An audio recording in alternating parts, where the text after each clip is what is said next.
സുഹൃത്തുക്കളെ നമസ്കാരം. Traders അരീനയുടെ post market റിപ്പോർട്ടിലേക്ക് അവർക്കും സ്വാഗതം. നിങ്ങളോടൊപ്പം ഞാൻ റഷീദ് തായ്ലാർ. ആദ്യമായിട്ടാണ് ചാനൽ സന്ദർശിക്കുന്നതെങ്കിൽ സബ്സ്ക്രൈബ് ചെയ്യാൻ ശ്രദ്ധിക്കുക. അതുപോലെ വീഡിയോ ഡിസ്ക്രിപ്ഷനിൽ ടെലിഗ്രാം ഗ്രൂപ്പ് ഉണ്ട്, അതിൽ ജോയിൻ ചെയ്യുക. നിങ്ങളുടെ അഭിപ്രായങ്ങൾ വീഡിയോ ഇട്ട് താഴെ നിർബന്ധമായിട്ടും കമൻറ്റ് ചെയ്യുക. നമുക്ക് ഗ്ലോബൽ മാർക്കറ്റ് നോക്കിക്കൊണ്ട് ഇന്നത്തെ പോസ്റ്റ് മാർക്കറ്റ് ഡാറ്റയിലേക്ക് പോകാം. US മാർക്കറ്റ് ഇപ്പോൾ ബെയറിഷ് ആയിട്ടാണ് പോയിക്കൊണ്ടിരിക്കുന്നത്. ഡോ ജോൺസ് 76 പോയിന്റോളം താഴോട്ട് പോയിട്ടുണ്ട്. കംപ്ലീറ്റ് 3 ഇൻഡെക്സും റെഡിലാണ് ട്രേഡിംഗ് നടക്കുന്നത്. യൂറോപ്യൻ മാർക്കറ്റ് ഓൾമോസ്റ്റ് റെഡിലാണ്. എല്ലാ ഇൻഡെക്സുകളും ഇപ്പോൾ റെഡിലാണ് പോയിക്കൊണ്ടിരിക്കുന്നത്. ഇനി ഏഷ്യൻ മാർക്കറ്റ് നോക്കാം. ഏഷ്യൻ മാർക്കറ്റിൽ ഗിഫ്റ്റ് നിഫ്റ്റി 19688 ഇപ്പോൾ ട്രേഡിംഗ് നടക്കുന്നു. 25 പോയിന്റ് ഗ്രീനിലാണ് പോയിക്കൊണ്ടിരിക്കുന്നത്.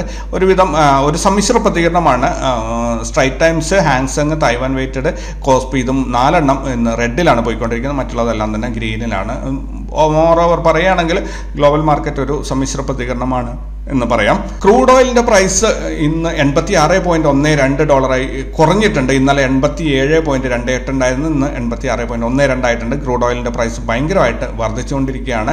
കാരണം റഷ്യയും സൗദി അറേബ്യയും പ്രൊഡക്ഷൻ കുറച്ചു എന്നുള്ളത് തന്നെയാണ്. ഗോൾഡ് റേറ്റ് 1921.46 കുറഞ്ഞിട്ടുണ്ട്. ഇന്നലെ 1926.78 ആയിരുന്നു. അപ്പോൾ എന്തായാലും കഴിഞ്ഞ 2 ദിവസത്തിനേക്കാളും താഴെയാണ് ഇന്ന് ഗോൾഡ് പ്രൈസ് വന്ന് നിൽക്കുന്നത്. ഇനി USD INR റേറ്റ് വളരെ പരിതാപകരമായ ഒരു അവസ്ഥയാണ്. 83 രൂപ 14 പൈസയാണ് ഒരു $1 ഇന്നത്തെ എക്സ്ചേഞ്ച് റേറ്റ്. ഇന്നലെ 83.04 ആയിരുന്നു ഉണ്ടായിരുന്നത്. അത് വീണ്ടും 10 പൈസ വർദ്ധിച്ചിട്ട് 83.14 ആയിട്ടുണ്ട്. എന്തായാലും ഈ കഴിഞ്ഞ 5 ദിവസത്തെ ഡാറ്റ നോക്കുകയാണെങ്കിൽ അതിനേക്കാളും മുകളിലായിട്ട് അല്ലെങ്കിൽ അതിനേക്കാളും മൂല്യം കുറഞ്ഞു പോയിരിക്കുകയാണ് ഇന്ത്യൻ രൂപയുടെ. കഴിഞ്ഞ 10 മാസത്തിനിടയിൽ ആദ്യമായിട്ടാണ് അല്ലെങ്കിൽ 10 മാസത്തെ ലോയിലാണ് ഇപ്പോൾ ഇന്ത്യൻ രൂപയുടെ മൂല്യം വന്ന് കിടക്കുന്നത്.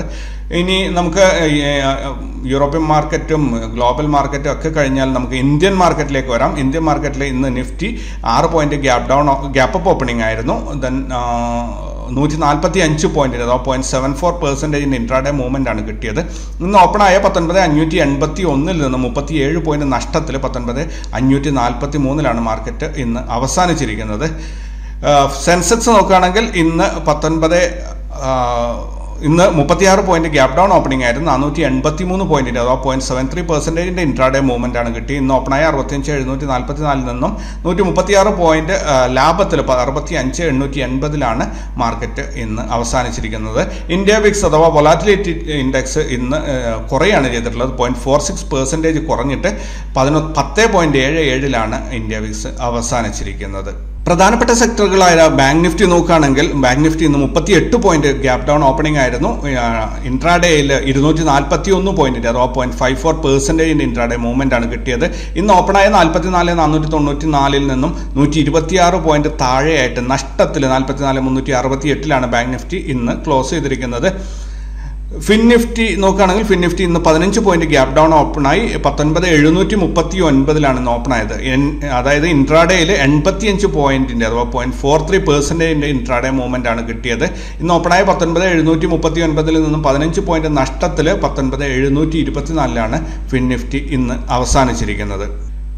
ഇനി ഇൻസ്റ്റിറ്റ്യൂഷണൽ ആക്ടിവിറ്റീസ് നോക്കുകയാണെങ്കിൽ ഫോറിൻ ഇൻസ്റ്റിറ്റ്യൂഷൻ ഇൻവെസ്റ്റേഴ്സ് 9,994 കോടിയുടെ ബൈങ്ങും 13,240 കോടിയുടെ സെല്ലിങ്ങും നടത്തിയത് വഴി 3,245 കോടിയുടെ നെറ്റ് സെല്ലിംഗ് ആണ് മാർക്കറ്റിൽ കാഴ്ചവെച്ചത്. ഡൊമസ്റ്റിക് ഇൻസ്റ്റിറ്റ്യൂഷൻ ഇൻവെസ്റ്റേഴ്സ് 10,202 കോടിയുടെ ബൈങ്ങും 10,450 കോടിയുടെ സെല്ലിംഗും നടത്തിയത് വഴി 247 കോടിയുടെ നെറ്റ് സെല്ലിംഗ് ആണ് ഡൊമസ്റ്റിക് ഇൻസ്റ്റിറ്റ്യൂഷൻസ് കാഴ്ചവെച്ചത്. 2 കൂട്ടർ അതായത് ഫോറിൻ ഇൻസ്റ്റിറ്റ്യൂഷൻസും ഡൊമസ്റ്റിക് ഇൻസ്റ്റിറ്റ്യൂഷൻസും ഇന്ന് നെറ്റ് സെല്ലേഴ്സ് ആയിരുന്നു. ഓൾ ടുഗദർ നോക്കുകയാണെങ്കിൽ 3,493 കോടി രൂപ ഇന്ത്യൻ മാർക്കറ്റിൽ നിന്നും പിൻവലിക്കപ്പെട്ടതായിട്ടാണ് രേഖകൾ നമുക്ക് കാണിച്ചു തരുന്നത്. ഇനി ഒരാഴ്ചത്തെ ഒരു ഇത് നോക്കുകയാണെങ്കിൽ ഇന്നടക്കം 3 ദിവസം ഇൻസ്റ്റിറ്റ്യൂഷൻസ് നെറ്റ് സെല്ലേഴ്സ് ആണ്. അതായത് അവർ നല്ല രീതിയിൽ പ്രോഫിറ്റ് ബുക്ക് ചെയ്ത് തുടങ്ങിയിട്ടുണ്ട് എന്നർത്ഥം. ഇനി ഈ മാസത്തെ പെർഫോമൻസ് നോക്കുകയാണെങ്കിൽ ഫോറിൻ ഇൻസ്റ്റിറ്റ്യൂഷൻ ഇൻവെസ്റ്റേഴ്സ് 7,850 കോടിയുടെ സെല്ലിംഗ് ആണ് ഫോറിൻ ഇൻസ്റ്റിറ്റ്യൂഷൻസ് ചെയ്തിട്ടുള്ളത്. ഡൊമസ്റ്റിക് ഇൻസ്റ്റിറ്റ്യൂഷൻസ് 5,688 കോടിയുടെ നെറ്റ് ബൈയിങ് ആണ് കാഴ്ചവെച്ചിട്ടുള്ളത്.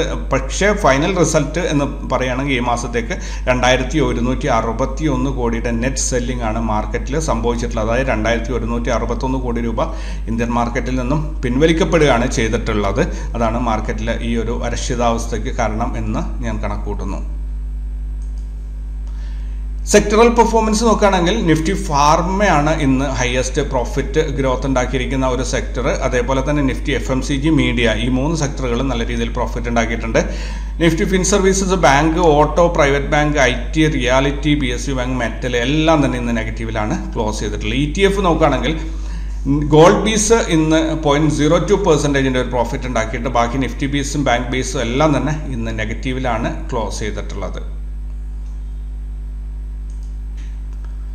മേജർ സ്റ്റോക്കുകൾ നോക്കുകയാണെങ്കിൽ ഇന്ന് വോൾട്ടാസ് 3.8% പ്രോഫിറ്റ് ഉണ്ടാക്കിയിട്ടുണ്ട്. Indian hotels, TVS motors, Concor, Divi's lab, Jubilant foods, HDFC, Bharti Airtel, Sun Pharma, Cummins India, HDFC life, Britannia ഇത്രയും സ്റ്റോക്കുകൾ ഇന്ന് ലാഭം ഉണ്ടാക്കിയപ്പോൾ Tata steel, Punjab national bank, Mphasis, Hindalco, NTPC, REC limited, PFC, Jindal steel, IEX, then IndusInd bank, tech Mahindra, GSW steel ഇത്രയും സ്റ്റോക്കുകൾ ഇന്ന് നഷ്ടമാണ് ഉണ്ടാക്കിയിരിക്കുന്നത്. ഏറ്റവും ഹയസ്റ്റ് പ്രോഫിറ്റ് എന്ന് പറയുന്നത് 3.8% ആണ്.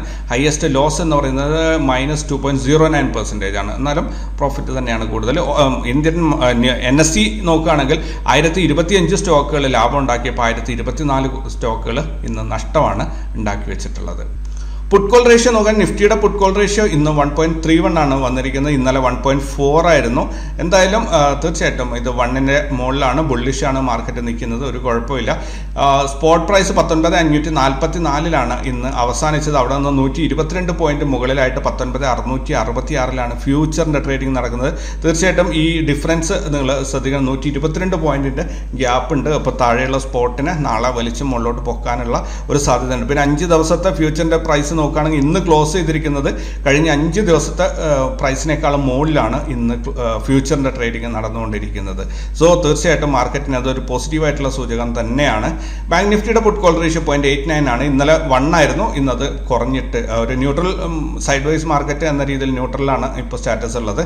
0.89 ഉള്ളത്. ഇനി 44,369 സ്പോട്ട് ട്രേഡിംഗ് അവസാനിപ്പിച്ചോ ഇപ്പോൾ 323 പോയിന്റ് മുകളിലായിട്ട് 44,691 ഫ്യൂച്ചറിന്റെ ട്രേഡിംഗ് നടക്കുന്നത്. ഇത് ഫ്യൂച്ചറിന്റെ പ്രൈസ് നോക്കുകയാണെങ്കിൽ കഴിഞ്ഞ 2 ദിവസത്തെക്കാളും താഴെയായിട്ടാണ് ഇന്ന് ക്ലോസ് ചെയ്തിട്ടുള്ളത്. 5 ദിവസത്തെ നോക്കുകയാണെങ്കിൽ ഒരു എന്താ പറയുക സൈഡ് വൈസ് മാർക്കറ്റിന് ഹൈയും ലോയും കട്ട് ചെയ്തിട്ടില്ല, അതിൻ്റെ ഇടയിലാണ് ഇപ്പോൾ മാർക്കറ്റ് ഉള്ളത്. ഹയസ്റ്റ് ഓപ്പൺ ഇൻട്രസ്റ്റ് നോക്കുകയാണെങ്കിൽ നിഫ്റ്റിയുടെ ഹയസ്റ്റ് ഓപ്പൺ ഇൻട്രസ്റ്റ് ഇപ്പോൾ ഉള്ളത് പുട്ട് സൈഡിലേക്കാണ്, അതായത് സപ്പോർട്ട് ലൈനിലാണ് ഹയസ്റ്റ് ഓപ്പൺ ഇൻട്രസ്റ്റ് ഉള്ളത്. 19,500 പുട്ട് റൈറ്റ് ചെയ്തിട്ടുണ്ടെങ്കിൽ 1,62,00,000 പുട്ട് റൈറ്റ് ചെയ്തിട്ടുണ്ട്. ഇനി റെസിസ്റ്റൻസിലേക്ക് നോക്കുകയാണെങ്കിൽ ഇപ്പോൾ മാർക്കറ്റുള്ള 19,600 ലെവലിൽ കോള് നല്ല രീതിയിൽ റൈറ്റ് ചെയ്തിട്ടുണ്ട്. 1,35,00,000 കോൾസ് റൈറ്റ് ചെയ്തിട്ടുണ്ട്. അതേപോലെ തന്നെ 19,700 ലെവലിലും 1,44,00,000 കോള് റൈറ്റ് ചെയ്തിട്ടുണ്ട്. എന്തായാലും താഴോട്ട് ആണ് കൂടുതലുള്ളത്, പുട്ടാണ് ഏറ്റവും കൂടുതൽ റൈറ്റ് ചെയ്തിട്ടുള്ളത്. അതുകൊണ്ട് തന്നെ മാർക്കറ്റിനെ മുകളിലോട്ട് പോകാനാണ് ഇൻസ്റ്റിറ്റ്യൂഷൻസ് ആഗ്രഹിക്കുന്നത് എന്ന് തോന്നുന്നു. അതായത് 7,75,00,000 കോള് റൈറ്റ് ചെയ്തിട്ടുണ്ട്, 7,13,00,000 പുട്ടും റൈറ്റ് ചെയ്തിട്ടുണ്ട്. സോ 0.9 ആണ് പുട്ട് കോൾ റേഷ്യോ വരുന്നത്. 19,611 മാർക്കറ്റ് ഇപ്പോൾ ട്രേഡിംഗ് അവസാനിപ്പിച്ചിരിക്കുന്നത്. ബാങ്ക് നിഫ്റ്റിയുടെ ഹയസ്റ്റ് ഓപ്പൺ ഇൻട്രസ്റ്റ് നോക്കുകയാണെങ്കിൽ 44,500 ഹയസ്റ്റ് ഓപ്പൺ ഇൻട്രസ്റ്റ് ഉള്ളത്. 1,18,00,000 കോളാണ് ഇവിടെ റൈറ്റ് ചെയ്തിട്ടുള്ളത്. സ്വാഭാവികമായിട്ട് അത് കടന്നു പോകാൻ ഒരല്പം ബുദ്ധിമുട്ടായിരിക്കും. ഓൾ ടുഗദർ നോക്കുകയാണെങ്കിൽ 4,52,00,000 കോളും 3,73,00,000 പുട്ടുമാണ് റൈറ്റ് ചെയ്തിട്ടുള്ളത്. PCR നോക്കുകയാണെങ്കിൽ 0.8 ആണ് വരുന്നത്. 44,490 ബാങ്ക് നിഫ്റ്റി ഇന്ന് ക്ലോസ് ചെയ്തിട്ടുള്ളത്. ഫിൻ നിഫ്റ്റിയുടെ ഹയസ്റ്റ് ഓപ്പൺ ഇൻട്രസ്റ്റ് നോക്കുകയാണെങ്കിൽ ഫിൻ നിഫ്റ്റിയിൽ ഇപ്പോൾ വന്നിരിക്കുന്നത് 19,800 ഹയസ്റ്റ് ഓപ്പൺ ഇൻട്രസ്റ്റ് വന്നിട്ടുള്ളത്. മാർക്കറ്റിനെ മുകളിലോട്ട് പോകാൻ സമ്മതിക്കില്ല എന്നാണ് തോന്നുന്നത്. ടോട്ടൽ നോക്കുകയാണെങ്കിൽ 40,00,000 കോളും 37,00,000 പുട്ടുമാണ് റൈറ്റ് ചെയ്തിട്ടുള്ളത്. PCR വരുന്നത് 0.9 ആണ്. 19,759 ഫിൻ നിഫ്റ്റി ഇന്ന് ക്ലോസ് ചെയ്തിരിക്കുന്നത്. റാസ് ലെവൽസ് നോക്കുകയാണെങ്കിൽ മാർക്കറ്റ് ഇന്ന് നിഫ്റ്റി ഇന്ന് ഓപ്പൺ ആയത് യെസ്റ്റർഡേ ഹൈയുടെ അടുത്തായിട്ട് ഓപ്പൺ ആയി, അതായത് ഒരു ഫ്ലാറ്റ് ഓപ്പണിംഗ് ആയിരുന്നു. പിന്നീട് നമ്മുടെ നോട്ടറേറ്റ് സോണിലേക്ക് വന്ന് ബ്രേക്ക് ഔട്ട് ലൈനിൽ സപ്പോർട്ട് എടുത്ത് മുകളിലോട്ട് കയറാൻ ശ്രമിച്ചു. പക്ഷേ ഒരു 11 മണിയോടുകൂടി മാർക്കറ്റ് താഴോട്ട് ഒറ്റ വരവായിരുന്നു. അതായത് നമ്മുടെ S1 സപ്പോർട്ട് 1 വന്ന് സപ്പോർട്ട് എടുത്തു. തിരിച്ച് ആഫ്റ്റർനൂൺ സെഷനിൽ നല്ല രീതിയിൽ മുകളിലോട്ട് പമ്പ് ചെയ്ത് കയറിയിട്ടുണ്ട്. വളരെ മനോഹരമായ ഒരു റിക്കവറിയാണ് ഇന്ന് കാഴ്ചവെച്ചത്. നിഫ്റ്റി എന്തായാലും ഇന്നത്തെ ഓപ്പണിങ്ങിൻ്റെ മുകളിലായിട്ട് ക്ലോസിങ് തന്നിട്ടുണ്ട്. അപ്പോൾ മാർക്കറ്റ് സ്വാഭാവികമായിട്ടും മുകളിലോട്ട് തന്നെ പോകാൻ ആഗ്രഹിക്കുന്നു എന്ന് വേണം നമ്മൾ അനുമാനിക്കാൻ വേണ്ടിയിട്ട്. ബാങ്ക് നിഫ്റ്റി നോക്കുകയാണെങ്കിൽ ബാങ്ക് നിഫ്റ്റി ഒരു വി ഷേപ്പ് റിക്കവറി ആയിരുന്നു ഇന്ന് തന്നത്. ഓപ്പണായ സ്ഥലത്ത് നിന്ന്, അതായത് CPR ഓപ്പണായി അവിടെ നിന്ന് താഴോട്ട് വന്നു, വീണ്ടും CPR ടെസ്റ്റ് ചെയ്തിട്ട് നേരെ S1, S2, S3 3 ലെവലും ടാർഗറ്റ് കൃത്യമായി കൊടുത്തതിന് ശേഷം തിരിച്ച് S2ഉം S1 വരെയും പോയിട്ട് മാർക്കറ്റ് അവിടെ അവസാനിക്കുക ചെയ്തത്. ഇന്ന് നാരോ CPRന് അനുസരിച്ചിട്ടുള്ള ഒരു മൂവ്മെന്റ് ബാങ്ക് നിഫ്റ്റിയിൽ കിട്ടിയിട്ടുണ്ട്. അത്യാവശ്യം നല്ല പ്രോഫിറ്റ് എടുക്കാൻ എല്ലാവർക്കും സാധിച്ചിട്ടുണ്ട്. ഫിൻ നിഫ്റ്റി നോക്കുകയാണെങ്കിൽ ഫിൻ നിഫ്റ്റിയിലും വി ഷേപ്പ് റിക്കവറി വളരെ കറക്റ്റായിട്ട് തന്നിട്ടുണ്ട്. അതും ഒരുവിധം ഒരു നാരോ CPR ആയിരുന്നു ഫിൻ നിഫ്റ്റിയിൽ ഇന്ന് ഉണ്ടായിരുന്നത്. കൃത്യമായിട്ടും വി ഷേപ്പിൽ തന്നെ മാർക്കറ്റ് മൂവ് ചെയ്ത് തന്നിട്ടുണ്ട്. സോ ഇന്നത്തെ ക്ലോസിങ്ങിൻ്റെ മുകളിൽ ഓപ്പണിങ്ങിൻ്റെ മുകളിൽ ക്ലോസ് ചെയ്തിട്ടുണ്ട് എന്നാണ് ഞാൻ വിശ്വസിക്കുന്നത്. നോർമലി സരോദയിൽ ചാർട്ട് അപ്ഡേറ്റ് ചെയ്യുന്നതിൽ അബദ്ധങ്ങൾ ഉണ്ടാവാറുണ്ട്. സോ ഇവിടെ കാണുന്ന പ്രകാരമാണെങ്കിൽ ഓപ്പണിങ്ങിൻ്റെ മുകളിൽ ക്ലോസ് ചെയ്തിട്ടുണ്ട്. നോക്കാം നമുക്ക് ബാക്കി കാര്യങ്ങൾ. ഇനി സെൻസെക്സിൽ ഇന്ന് നല്ല മനോഹരമായ ട്രേഡുകൾ ഒരുപാട് കിട്ടിയിട്ടുണ്ടായിരുന്നു. കാരണം 200 രൂപ, ഒരു 200 പോയിന്റ്സ് കളക്ട് ചെയ്യാൻ വേണ്ടിയിട്ട് സാധിച്ചിട്ടുണ്ട്. സെൻസെക്സിൽ വളരെ നല്ല ട്രേഡുകളായിരുന്നു ഇന്ന് കിട്ടിയത്. ഇത് ഒരുപാട് എക്സ്പ്ലെയിൻ ചെയ്യാനൊന്നുമില്ല, കണ്ടില്ല, നിങ്ങൾക്ക് കൃത്യമായിട്ട് അറിയാം. റാസ് ലെവൽസിൻ്റെ ഇമ്പോർട്ടൻസ് അറിയാത്തവർ, എന്തിനാണ് റാസ് ലെവൽസ് എന്നുള്ളത് നോക്കുകയാണെങ്കിൽ ഇതാ ഇവിടെ നിങ്ങൾക്ക് നോക്കിയറിയാം എത്ര ആക്യുറേറ്റ് ആയിട്ടാണ് ആ ലെവലിൽ വന്ന് മാർക്കറ്റ് സപ്പോർട്ട് ചെയ്യുന്നത്. പോലെ ഈ മുകളിൽ നോക്കും, ഓരോ സ്ഥലത്ത് നോക്കും. അപ്പോൾ അത് നിങ്ങൾക്ക് കൃത്യമായിട്ട് റാസ് ലെവൽസിൻ്റെ ഇമ്പോർട്ടൻസ് മനസ്സിലാകും. ഇനി ഓവറോൾ മാർക്കറ്റ് പാറ്റേൺ നോക്കുകയാണെങ്കിൽ മാർക്കറ്റ് ഇപ്പോൾ ഒരു റിക്കവറിയുടെ പാതയിലാണ്. ഇന്നലെ നമ്മൾ പറഞ്ഞത് എന്തൊക്കെയാണെന്ന് ഓർക്കുന്നുണ്ടെങ്കിൽ മാർക്കറ്റ് ഇന്ന് ഒരു ഗ്യാപ്പ് അപ്പ് ഓപ്പണിങ്ങിൽ ഈ ഒരു 19,607 മുകളിൽ നമുക്കൊരു ഓപ്പണിങ് തരികയാണെങ്കിൽ നെക്സ്റ്റ് ഡേ, അതായത് ഇന്ന് ഇതിന് മുകളിൽ ക്ലോസിങ് തന്നിട്ട് നാളെ ഇതിൻ്റെ മുകളിൽ മാർക്കറ്റ് ഓപ്പൺ ആകണം. അങ്ങനെയാണെങ്കിൽ 19,780 നമുക്ക് പ്രതീക്ഷിക്കാം എന്ന് ഞാൻ പറഞ്ഞിട്ടുണ്ടായിരുന്നു. ഇപ്പോൾ മോർണിംഗ് സെഷനിൽ ഞാൻ കരുതിയത് മാർക്കറ്റ് താഴോട്ട് ഇറങ്ങിപ്പോൾ, കാരണം നല്ല രീതിയിൽ റിജക്ഷൻ വന്നിട്ട് കംപ്ലീറ്റ് സപ്പോർട്ട് ലൈനിനും ബ്രേക്ക് ചെയ്യുന്ന രീതിയിലേക്ക് പോയിരുന്നു. പക്ഷേ അവിടുന്ന് വളരെ പെട്ടെന്ന് തന്നെ ഒരു 2 മണിയൊക്കെ ആകുമ്പോഴത്തേനും മാർക്കറ്റ് തിരിച്ചു കയറി വന്നു, സൂപ്പർ പവർഫുള്ളായിട്ട് റിക്കവറി തന്നു.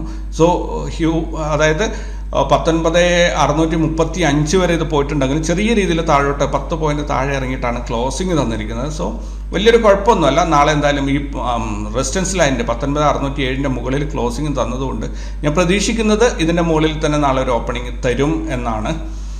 ബാങ്ക് നിഫ്റ്റി ആണെങ്കിൽ ബാങ്ക് നിഫ്റ്റി ഇപ്പോഴും ഒരു സൈഡ് വൈസ് മാർക്കറ്റായിട്ടാണ് നമുക്ക് കാണിച്ചു തരുന്നത്. ഇതിനകത്ത് പ്രത്യേകിച്ച് ഒന്നും പറയാനൊന്നുമില്ല ഒരുപാട്. കാരണം ഒന്നുകിൽ ഈ ഏതെങ്കിലും ഒരു ലോയുടെ താഴെ വന്ന് ക്ലോസ് ചെയ്യണം, അല്ലെങ്കിൽ ഏതെങ്കിലും ഒരു ഹൈയുടെ മുകളിൽ ക്ലോസ് ചെയ്യണം. ഇത് രണ്ടും കിട്ടാത്തിടത്തോളം കാലം ഇത് സൈഡ് വൈസ് മാർക്കറ്റാണ്, ഓപ്ഷൻ സെല്ലേഴ്സിനുള്ള ചാകരയാണ് എന്ന് മാത്രമേ പറയാൻ പറ്റുള്ളൂ. കാരണം ബാങ്ക് നിഫ്റ്റിയിൽ 2-3 കൺഫ്യൂഷൻസ് ഉണ്ട്. എന്താണെന്ന് പറഞ്ഞാൽ, ഒന്ന് ഇതിൻ്റെ ലോട്ട് സൈസ് കുറച്ചത് മുതൽ ഇതിൽ കൃത്യമായ ഒരു മൂവ്മെൻ്റ് അല്ല, ഒരു സിസ്റ്റമാറ്റിക് മൂവ്മെൻ്റ് അല്ല കിട്ടുന്നത്. രണ്ടാമത്തെ ഇപ്പോൾ എക്സ്പയറി ഡേറ്റ് കൂടി മാറിയപ്പോൾ ടോട്ടലി ആൾക്കാരൊക്കെ കൺഫ്യൂസ് ആയിട്ടുണ്ട് എന്നാണ് എനിക്ക് തോന്നുന്നത്. കാരണം അതിൽ ട്രേഡ് ചെയ്യാൻ അത്രയും ഡിഫിക്കൽട്ടായി മാറിയിട്ടുണ്ട്. ഒരു ലിക്വിഡിറ്റി ഇല്ലാത്ത സ്റ്റോക്കുകൾ ട്രേഡ് ചെയ്യുന്നത് പോലെയാണ് ഇപ്പോൾ ബാങ്ക് നിഫ്റ്റി ട്രേഡ് ചെയ്യേണ്ടത് വരുന്നത്. സോ ഓപ്ഷൻ സെല്ല് ചെയ്യുന്നവരെയൊക്കെ ഭയങ്കരമായിട്ട് അത് ബാധിക്കാൻ സാധ്യതയുണ്ട്. അത്രയധികം പ്രൈസ് ഡിഫറൻസ് ആണ് അതിനകത്ത് വരുന്നത്. ഇനി ഫിൻ നിഫ്റ്റി നോക്കുകയാണെങ്കിൽ ഫിൻ നിഫ്റ്റി സപ്പോർട്ട് ലൈനിൽ വന്നിട്ട് സപ്പോർട്ട് എടുത്ത് തിരിച്ച് കയറിയിട്ടുണ്ട്.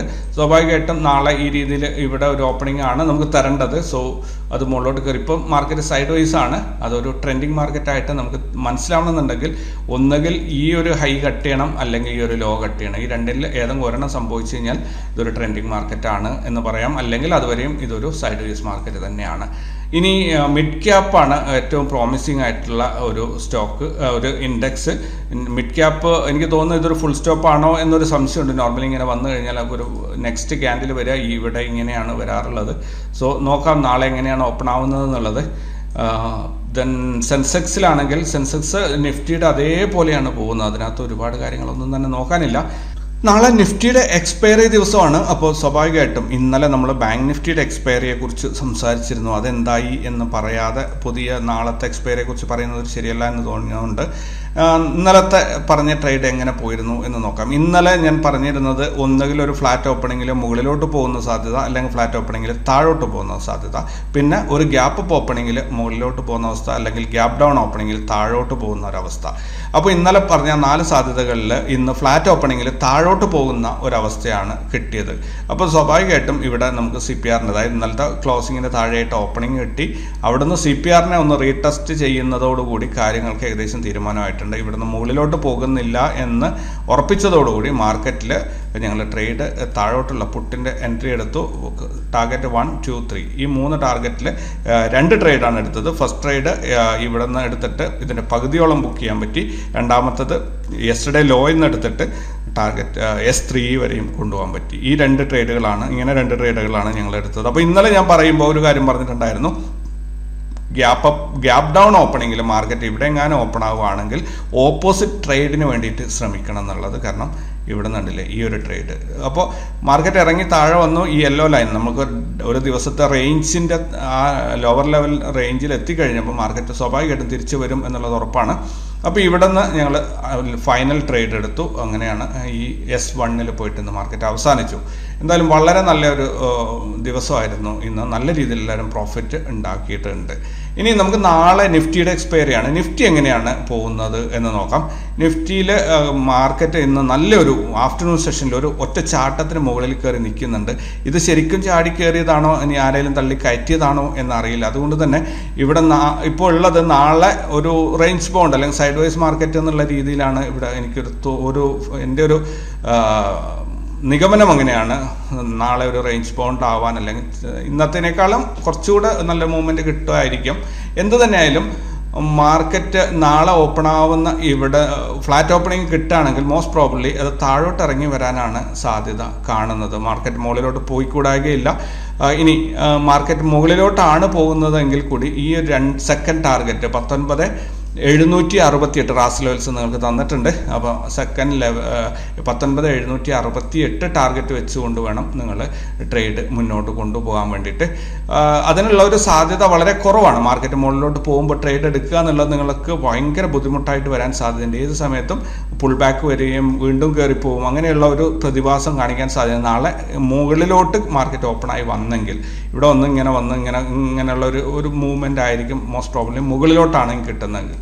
ഇനി ഇവിടെ ഓപ്പണായിട്ട് നേരെ താഴോട്ടാണ് വരുന്നതെങ്കിൽ CPR അല്ലെങ്കിൽ നോ ട്രേഡ് സോൺ കട്ട് ചെയ്യുന്നത് വരെ ഒന്ന് വെയിറ്റ് ചെയ്യുക. അവിടുന്ന് പ്രോപ്പർലി ക്രോസിങ് കൺഫേം ആയി. കാരണം ഇവിടെ നിന്ന് സപ്പോർട്ട് എടുത്ത് തിരിച്ച് കയറി വരാനുള്ള സാധ്യതയുണ്ട് റേഞ്ച് ബൗണ്ട് മൂവ്മെൻ്റ് ഒക്കെ ആണെങ്കിൽ. ഇനി ഇവിടുന്ന് താഴോട്ടുള്ളത് കൺഫേം ആയി കിട്ടിക്കഴിഞ്ഞാൽ നേരെ R1, R2, R3 വരെയും പോയില്ല. R2 ആണ് ഞാൻ പ്രതീക്ഷിക്കുന്ന ഒരു മാക്സിമം ടാർഗറ്റ്. R1, R2 ഈ 2 ടാർഗറ്റ് പ്രതീക്ഷിച്ചുകൊണ്ട് നമുക്ക് ട്രേഡ് കൊണ്ടുപോകാൻ സാധിക്കും. അപ്പോൾ ഈ രീതിയിൽ ഒന്ന് പ്ലാൻ ചെയ്തോളുക. പിന്നെ ഞാൻ പ്രിഫർ ചെയ്യുന്നത് പേപ്പർ ട്രേഡാണ്. റിയൽ മണി ഇട്ട് ട്രേഡ് ചെയ്തിട്ട് നിങ്ങൾ കാശ് കളയരുത്. പേപ്പർ ട്രേഡ് ചെയ്ത് ഈ കാര്യങ്ങൾ പഠിച്ചെടുക്കുക. അതിനുശേഷം നന്നായിട്ട് കോൺഫിഡൻസ് വന്നതിന് ശേഷം മാത്രം റിയൽ മണി ഇട്ട് ട്രേഡ് ചെയ്യുക. ഒരിക്കലും ഞാൻ പറയുന്നത് കേട്ടിട്ട് നിങ്ങൾ ബ്ലൈൻഡ് ട്രേഡ് എടുക്കരുത്. നിങ്ങൾക്ക് നിങ്ങളുടേതായ രീതിയിൽ അനലൈസ് ചെയ്തിട്ട് ഉറപ്പായിട്ടും നിങ്ങൾക്ക് ഉണ്ടാകുന്ന ലാഭനഷ്ടങ്ങൾക്കും ഞാൻ ഉത്തരവാദിയാകുന്നതല്ല. അതുകൊണ്ട് ശ്രദ്ധിച്ച് തന്നെ നിങ്ങൾ റിയൽ മണി ഉപയോഗിച്ച് ട്രേഡ് ചെയ്യുന്നുണ്ടെങ്കിൽ സ്വന്തം റിസ്കിൽ തന്നെ ട്രേഡ് ചെയ്യുക. ഓൾറൈറ്റ്, അപ്പോൾ നമുക്ക് ഇത്രയാണ് ഇന്നത്തേക്കുള്ളത്. പുതിയ വിശേഷങ്ങളുമായിട്ട് കൂടുതൽ വിവരങ്ങളുമായിട്ട് നാളെ വീണ്ടും കണ്ടുമുട്ടാം. Thank you very much.